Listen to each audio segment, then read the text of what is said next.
morning, ladies and gentlemen. Hope you're having a fantastic day. Let's go ahead and make sure you all can hear me. If you'd please type the number 1 in the comment section or in your chat box to let me know that you can, I would greatly appreciate it.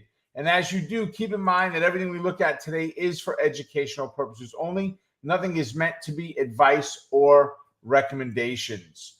Right? If you like what you see here, make sure you're following along on the various social platforms that we've got out there. Right? Oh, there we go. Wow, all the ones just came flying in. Follow along on the various social platforms we have out there. We greatly appreciate it. Right? Okay, so I want to look at the futures to get us started off.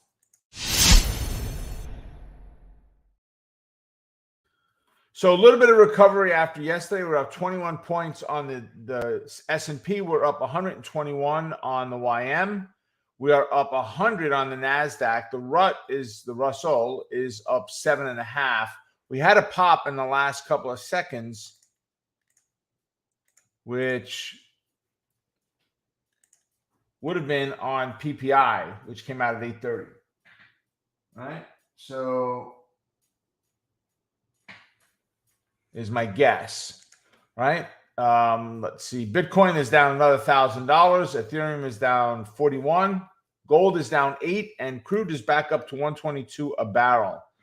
So still a lot of talk out there about gas and about, future prices, especially going into the end of the summertime, for sure. So with that, let's go take a look at some trades from yesterday. This is the opportunity for you to drop in the trades that you did yesterday. Whether you got them here or trades on your own, either one is great, right? Whether they made money, lost money, broke even, funded, not funded, doesn't matter. It's all about sharing, giving others the opportunity to go back and look at what was done and see how maybe they could have capitalized on the same thing yesterday. So I was a busy beaver yesterday. It's this wacky day called Monday for me, which is an insane day. We got a huge project going on at Wealth Builders right now. So I didn't get a lot of time in the market. So my only trade yesterday that I want to talk about today that at all was SPY. Right? We had a great pivot to pivot trade. Right? We knew we were down already on the pre-market. Right? This is pre-market. We're down. Right? From where we closed up at 9:30, meaning that's the 9:30 a.m. closing time of the candle. So this next candle, this green one, 9:30 to 9:35, popped up and closed right at the R3 level. Okay, and then it failed inside of here. So right about 9:36, 9:37, somewhere around there. Bearish entry. Half the trade exited at the midpoint of that 379. The other half of the trade, we were basically out of that trade by 10:30 a.m. We were done. Right? Trade was over and done all by 10:30. Did it go a little further? Yeah, but I'm not worried about that. It also bounced and ran all the way back up again. I did not get the second bite at the apple. Number one, just too busy yesterday. Number two, wrong time of the day, 12:45. So really not interested at all at that time of the day. But 44% on SPY, I'll take it any day of the week. Right? Yeah, Say Hey said the engagement pictures were awesome. Yes, thank you, Say Hey. Yeah, she's got some stuff on her Instagram. I shared some. My wife shared some yesterday on our various social platforms. So there you go. Appreciate that. Let's see. Paul said couldn't get the premium on most of the bear call spreads. Yep. And, I didn't even look because I just didn't have the time. But I understand. Miguel picked up 8% on SPY. Great job, Miguel. And Sean said, that's the one I missed. That's the one I missed. Got it. Right. So lots of opportunities in the market there. Right. Let's go ahead and take a look at candidates for today.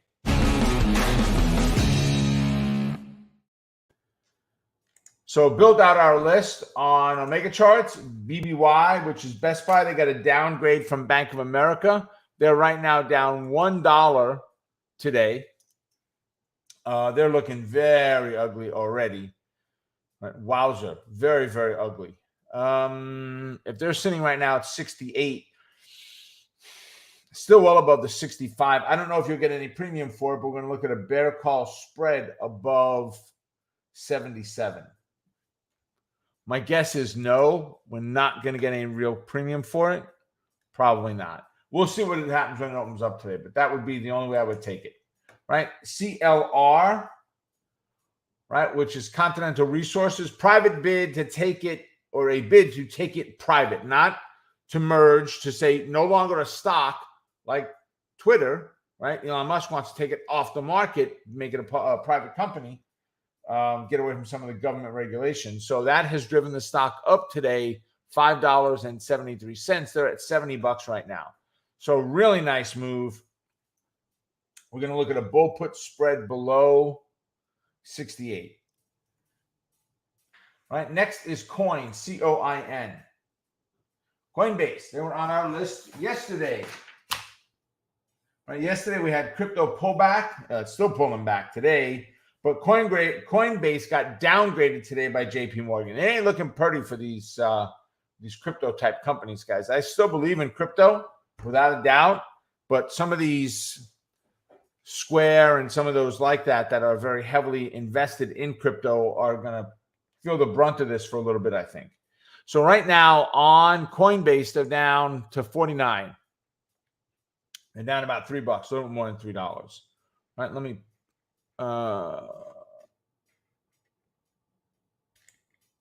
pull this out. I'm looking real quick and I'm like, 49. How is that possible when we're at 100 over here? No, we've just been decimated on Coinbase. So 49, we've got a support at 50, 64, 51. So we're going to look at a bear call spread above 51. I'm going to call it aggressive. All right, next is Netflix. They got a downgrade today. They're down on the day yet again, another $2.30. So somebody was comparing Netflix earlier to Bitcoin, saying Netflix is at 25% of where it was. You know, Bitcoin is not that beaten up that badly. So there are stocks that have been much worse, right? Netflix got pummeled yesterday, 13.25 down. Right now, 167.5. Let's do this. Right? So that puts it just below that 176 level. And that's our cue right there. Bear call spread above 176. I like that setup a lot.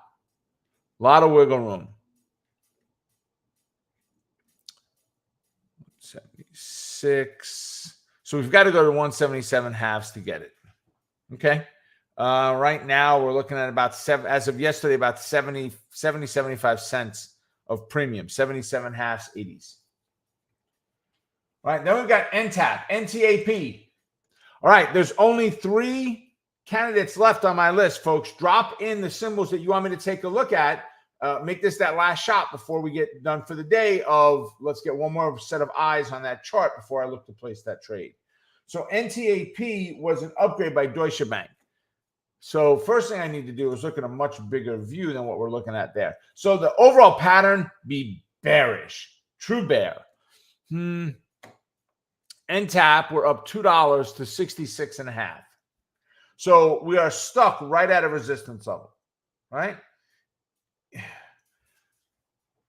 Guys, I'm going to write next. You know, I'm just not excited about, we had this good news come out in this very bearish candidate, and it moved up $2 right to a resistance line. 66.57 is where it is right now. So we're right there. I'm going to pass, right? Erica said, do you think crypto will eventually come back? I have no idea what to do with Ethereum and my Bitcoin.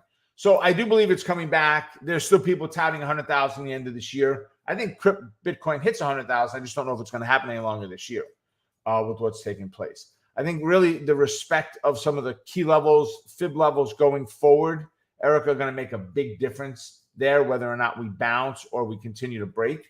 But I do think it does come back to where it was. And, you know, it's just going to take what to happen? Just going to take some good news. Inflation gets under control, right? We're set for what could be 0.75 of a point tomorrow, right? No longer half any longer. They're saying that if the Fed only announces a half, that they're announcing that they can't control inflation and they really don't know what they're doing. So we'll see where it all goes. But getting inflation under control, getting the war terminated, midterm elections, all of these things can play a huge part.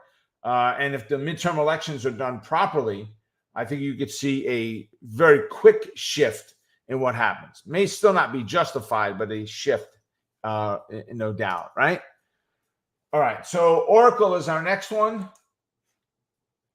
So Oracle came out with earnings. They were good. They're up 8.25 to $72. Woo! Woo! Wow. So we're above the 21 moving average there. So we're going to look at a bull put spread below 70. Right? I like Oracle a lot. PSX always have. Great story behind the founder of it. PSX had coverage initiated. Don't know who it was by. Wasn't a big one, so I didn't care. And right now, PSX is up $1.56. Okay, so that 103.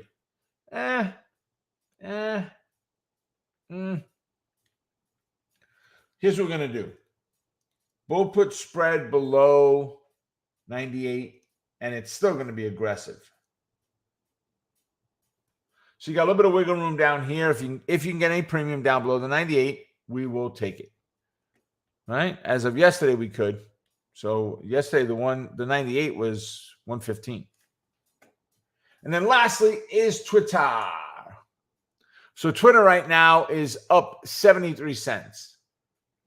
All right, so not a whole lot, but 73 cents it's up.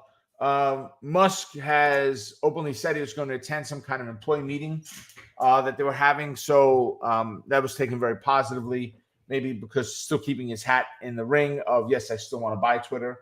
And he's not going to try to back out based on the false accounts. But it's a bit of good news for Twitter. So right now, if we look, I want to see a bigger picture. Oh, boy. 78 cents to 37.81. That still puts me down below my $39 fib level. Next is the phraseology we use. I'm not interested in this one. It's just not working itself out. All right, so drop in the candidates you want me to take a look at. Let's see where we are so far today. Alan's got Goldman Sachs. So let's go put that one in first. Let me grab all symbols here.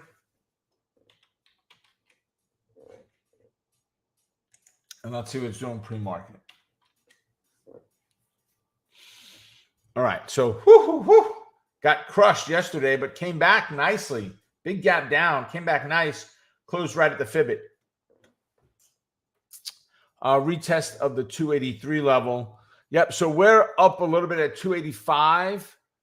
So Alan's looking for bullish with a retest of the 283 level. You've got the room, Alan. This is a bi-directional or whatever we're calling it, right? You got the room up to 293 or the room down to 273. So there's $10 move in either direction. Goldman Sachs moves almost $10 a day, so easily done. So I like the plan, Alan. Good opportunity there. Just wait for that pullback, right? Trip dropped in IBM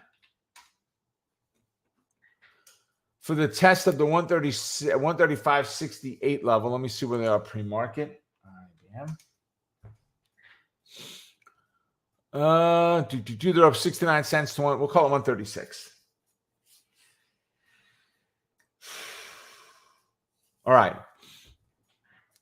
We're still under that the 21 moving average trip, right? We're in the wrong order. We're in a bullish order of the moving averages, but we're in a bearish, we're in a neutral bias on the stock, right? So let's see. And preferably a move down for a test of the fib line and move down or a continuation up, much smaller potential.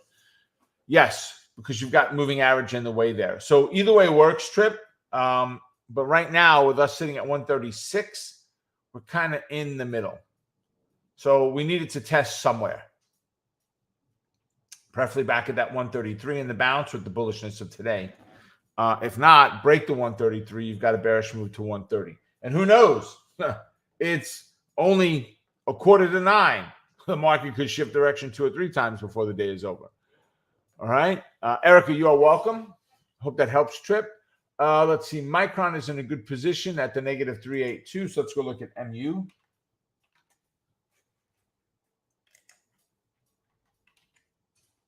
All right. They're up 72. 59.5. Okay. So earnings again on the docket fairly soon. They're at 59.5. They got the room up to 61. It's a little bit tight in that trip, but the retest of 58.5 gives you the room up to that 61 for a day trade only. Wouldn't hold it overnight. Hope that helps. Andres is asking for Neo.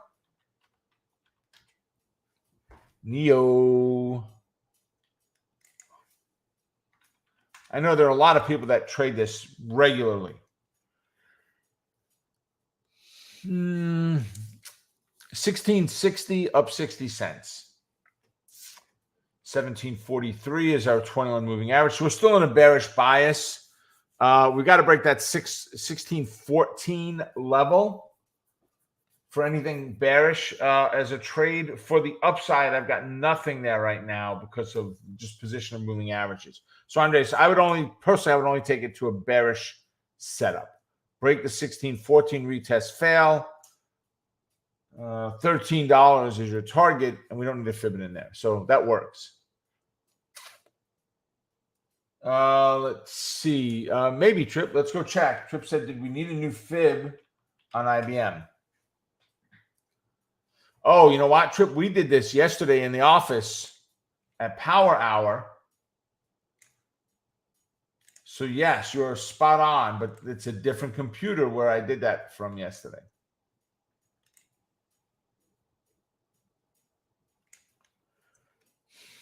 Okay. So on the upside, well, no matter what, the move up to 35.68 and the fail, or the drop to 31.64 and the bounce. But yes, we did need that new fib on there. So thanks for reminding me of that, Trip. Appreciate that. Joan said Amgen. Let's take a look. She asked me to verify the fibs.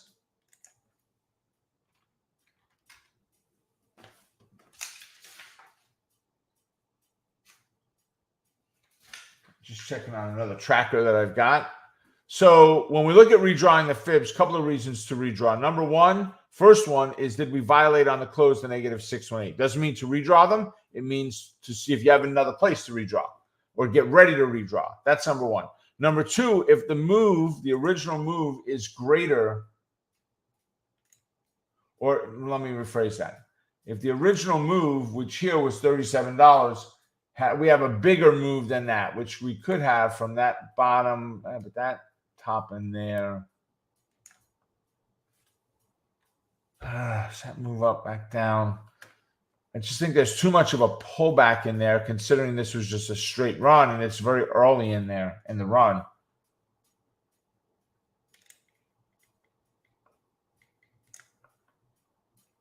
$32.37. I mean, and we're not more than 10 months old, so we don't want we're not at a time factor if we need to change it out. So I would leave mine where they are for right now, Joan, until we get a little bit more movement out of it, particularly close above. If we were closed above, then I would definitely draw off of that fib. Could you draw off of this in here, which definitely makes it bigger? Yes, I could. Well, actually, you know what? That happens right at the 50, Joan. So that hiccup is right midpoint. It didn't look like it. Absolutely did not look like it when I was looking at this at first. So, yeah, so we're good then, actually, right off of that point. So that distance does become greater. So now we're looking at, well, let's see where we are, Amgen. So we're up 48 cents to 237.25. So we got a little bounce. We're in a bearish bias, not true bear, but definitely bear. H just crossing through the 55.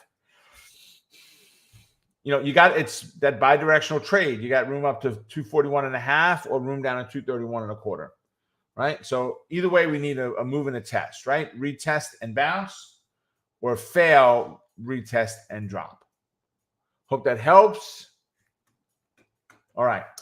So perfection. Guys, remember, coming this Monday is holiday. We've got Juneteenth, which is a new market holiday. So keep that in mind. We're closed as a company. There'll be no market mornings. There'll be no power hour. None of that's going to happen on Monday because of what's going on with market being closed. So just keep that in mind, right? But we do have yet the rest of this week, guys. Sean, drop in the link to Trading Like a Boss, please. we do have still out there, guys, Trading Coaches Playbook, and then Tony's Patterns Today coming up, which is killer, right? You can get self-registered for the next Power Hour. You'll get the reminder emails about it. Just get it done, get it out of your way. So with that, make it a profitable day. Stay focused on the quest of becoming a great trader. Keep crushing it. And remember, you're just one trade away. Take care, everybody. I will see all of you tomorrow at our next update. All right. Bye for now.